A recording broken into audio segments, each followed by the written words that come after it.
Hello everyone, mindless Autumn here, and I am finally back for 2020.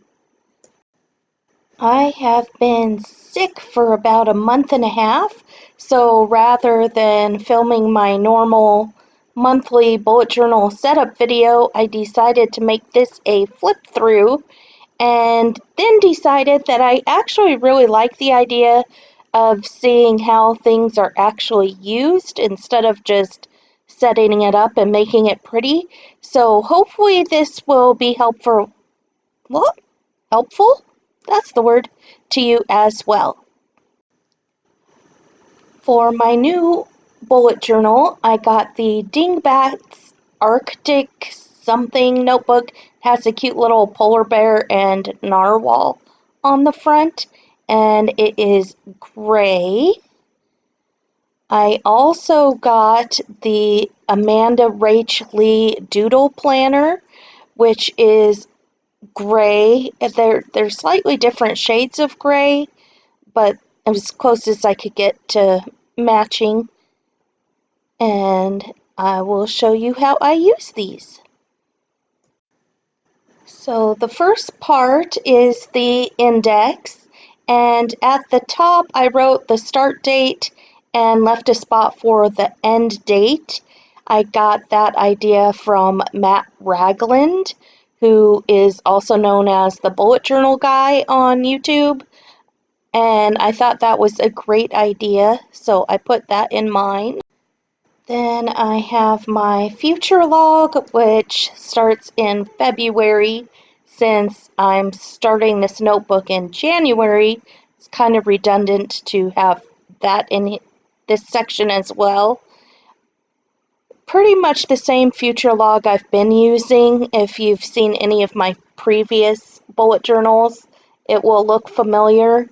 The only difference is I did put little symbols next to the dates, and under each month at the bottom I put what those symbols indicate, so mostly holidays and birthdays and that type of thing.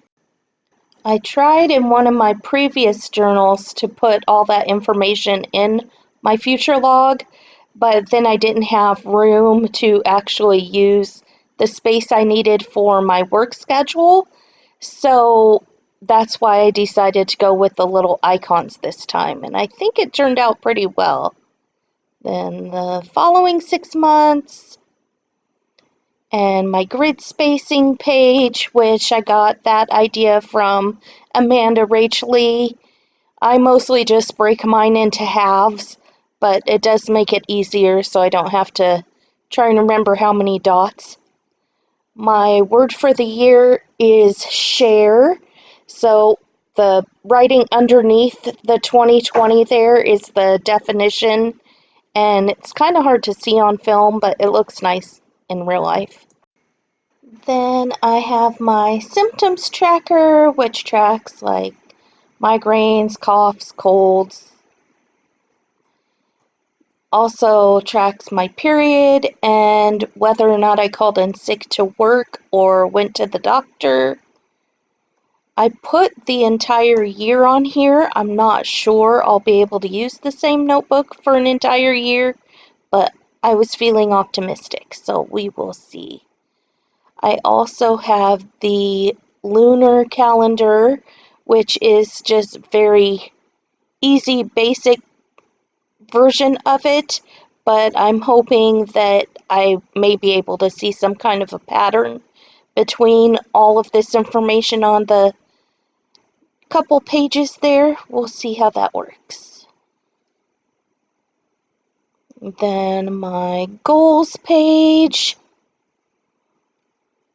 my ideas for what I want to do on my socials, and my tracker for my socials. Then I've got my wish list and gift ideas, my chime tracker, which is one of my bank accounts, And I made a spot for my ideal day, but I haven't filled that in yet. Then we've got my monthly bullet journal themes. I thought that would be cool to see the different color schemes and themes at the end of the year. So I set that up. And then my monthly challenges. And for January, I am trying to use my trackers every day, which I mostly do. Sometimes I miss days, but I've been able to not miss so many that I can't remember what happened. So I've been going back in and updating any missed days. Then I have my clean house spread, which is basically like a spring cleaning checklist. And here we start January. My typical monthly spread. Instead of putting the list of days down the side, though, I put my monthly challenge, which again is the daily tracking, and then I was going to do one book of the month, and I started reading High Performance Habits and realized it has some homework.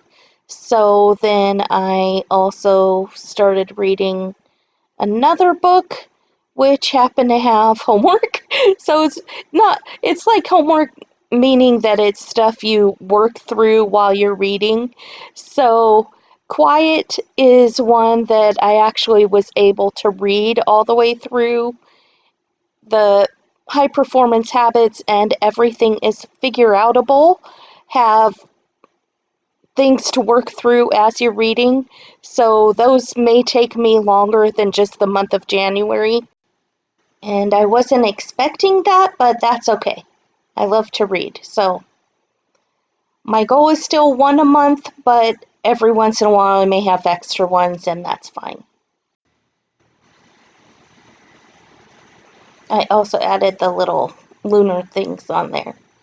And then my expense log, which I have been doing for quite some time, but this is the most I've ever used it, and I am very proud of myself, and it's actually working out really well, so I think I'm going to continue doing it this way. I have my spending basically on the left, and then any recurring bills in the box at the top on the right. Then I'm keeping track of allowance for my kiddo because kids don't always get cash anymore, and sometimes I forget whether it has been spent or if maybe I'm owed $1 this week or whatever. So I'm keeping track of it all on this side. And then at the bottom, I have the sick and vacation time from my day job that I keep track of every paycheck, and I'm trying to think of my hours as a budget as well. Then I've got my January accomplishments spread, and most of them are really silly things that maybe people wouldn't be proud of themselves for, but I got the idea from a couple YouTubers. One was Laura at How to Get Your Shit Together, and the other one, I believe her name is Angel Morcus. I will link their channels down below.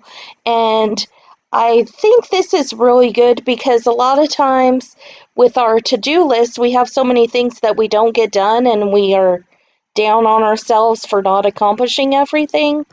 But if you try and think of something that you did accomplish, even if it's really silly, like this day I did all the dishes and cleaned the sink, there was a lot of dishes that day, so I'm excited that I got it done. And sometimes, too, if you're just not feeling well or don't have the energy to get a lot done, it's nice to be able to look at this page and see that you did more than you realized. And I'm not sure I want to make it 2 full pages next month since I'm not using it every single day, but I do really like the idea, so I think I'm going to stick with this, at least for a little while.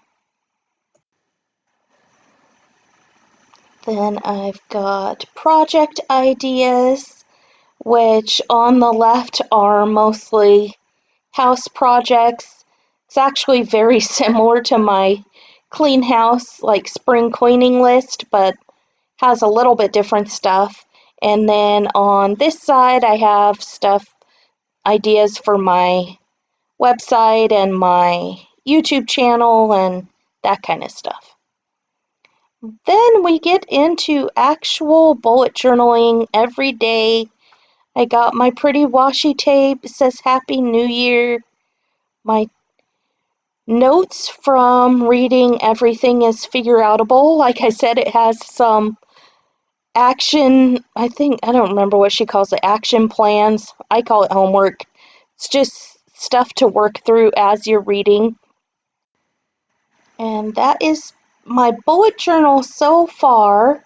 And then I'm also going to show you my doodle planner from AmandaRachLee and how I have been using this. I use the bullet journal every day throughout the day, and I carry that with me. This is the doodle planner, and I've been using this more as a reflection journal. This is one that is all pre-drawn and set up. So I used the theme for the month from this to carry over into my bullet journal. It's where I came up with the stars and the purple and tried to make them kind of go together. I'm not sure if I'm going to do that every month, but it was a good way to start at least. One thing that is odd for me is the monthly calendar is set up with a Monday start, and I always start on a Sunday for my months, even though I do a Monday for my weeks. So that took a little bit of getting used to. Comes with the habit tracker and mood tracker, and you basically just fill it in, but you don't have to draw everything out.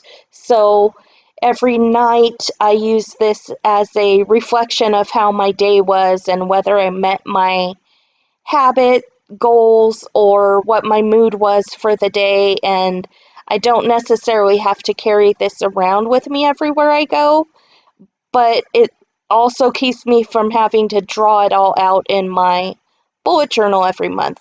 And I'm hoping by doing this that I will be able to use my bullet journal for a longer period of time and not have to get so many notebooks this year. But this is all new, so we'll see how that goes.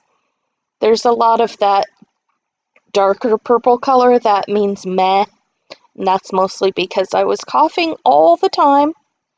And then there's goals. The favorites I figured I'd fill in at the end of the month, since I'm not going to know at the beginning of the month what my favorites for January were yet. And then in the daily/weekly spot, I basically just use each box as a kind of one line a day, or maybe 2 or 3 sentences of how my day was. And like I said, I haven't been doing it every single day, but I've been doing it often enough that even if I miss a couple days, I remember what happened and I just fill it in later. And seems to be going pretty well. These pages are incredibly thick, so you can use whatever kind of marker or paint or anything on them. It is odd to turn the pages though, because it's so thick. Please let me know in the comments below how you like the flip through style video compared to the setting up the month style. I think I will be doing this again next month for February, just as a kind of test to see how everything works out.